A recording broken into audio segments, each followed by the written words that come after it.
I call this one Je ne suis le phallus. It's Sunday. It snowed outside. I have the report. I will be reading it in its entirety.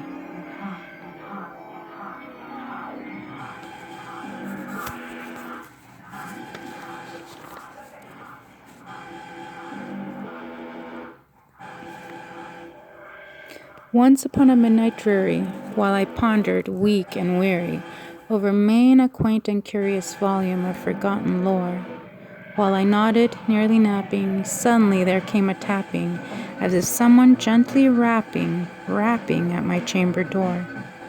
"It's some visitor," I muttered, tapping at my chamber door. Only this, nothing more. Distinctly, I remember it was in the bleak December, and each separate dying ember wrought its ghost upon the floor. Eagerly, I sought the morrow. Vainly, I had thought to borrow from my books surcease of sorrow, sorrow for the lost Lenore, for that rare and radiant maiden whom the angels named Lenore, nameless here forevermore. And the silken, set and certain rustling of each purple curtain thrilled me, filled me with fantastic terrors never felt before, so that now, to still the beating of my heart, and I stood repeating, "'Tis some visitor entreating entrance at my chamber door. This is it, and nothing more." Presently, my soul grew stronger, hesitating then no longer. "Sir," said I, "or madam, truly your forgiveness I implore, but the fact is I was napping, and so greatly you came rapping, and so faintly you came tapping at my chamber door, that I scarce was sure I heard you. Here!" I opened wide the door. Darkness there, and nothing more. Deep into that darkness peering, long I stood there, wandering, fearing, doubting, dreaming dreams no mortal ever dared to dream before. But the silence was unbroken, and the stillness gave no token, and the only word there spoken was the whispered word, "Lenore?" This I whispered, and an echo murmured back the word, "Lenore." Merely this and nothing more. Back into the chamber turning, all my soul within me burning, soon again I heard the tapping, somewhat louder than before. "Surely," I said, "surely that is something at my lattice. Let me see then what thereat is, and this mystery explore. Let my heart be still a moment, and this mystery explore. 'Tis the wind, nothing more."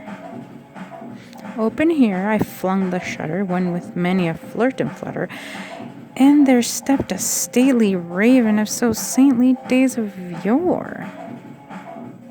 Not the least obeisance made he, not a minute stopped or stayed he, but with mien of lord or lady, perched above my chamber door, perched upon a bust of Pallas just above my chamber door, perched and sat, and nothing more.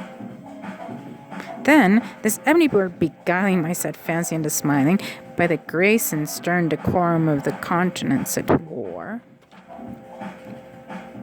"Though thy crest be shorn and shaven, thou," I said, "are sure no raven, or sure no craven. Ghastly, grim, and ancient raven, wandering from the rightly shore. Tell me what thy lordly name is on the night's Plutonian shore." Quoth the raven, "Nevermore." Much I marveled this ungainly fowl to hear discourse so plainly, though its answer little meaning, little relevancy bore, for we cannot help agreeing that no living human being ever yet was blessed as seeing above a bird, above his chamber door, bird or beast, upon the sculpted bust above the chamber door, with such a name as Nevermore. But the raven, sitting lonely on the placid bust, spoke only the one word, as if his soul in that one word he did outpour. Nothing further than he uttered, not a feather than he fluttered. Still, I scarcely more than muttered, other friends have flown before. On the morrow he would leave me, as my hopes have flown before. Then the bird said, nevermore. Startled at the stillness broken by reply so aptly spoken, doubtless, said I. What it utters is only stock and store, caught from some unhappy master, whom unmercifully disaster followed fast and followed faster, till his songs one burden bore, till the dirges of his hope that melancholy burden bore, of never more, nevermore. But the raven, still beguiling my sad fancy into smiling, straight I wheeled a cushioned seat in front of bird and bust and door. Then, upon the velvet sinking, I betook myself to linking fancy unto fancy thinking. With this ominous bird of yore, with this grim, ungainly, ghastly, gaunt, and ominous bird of yore, met and croaking, nevermore.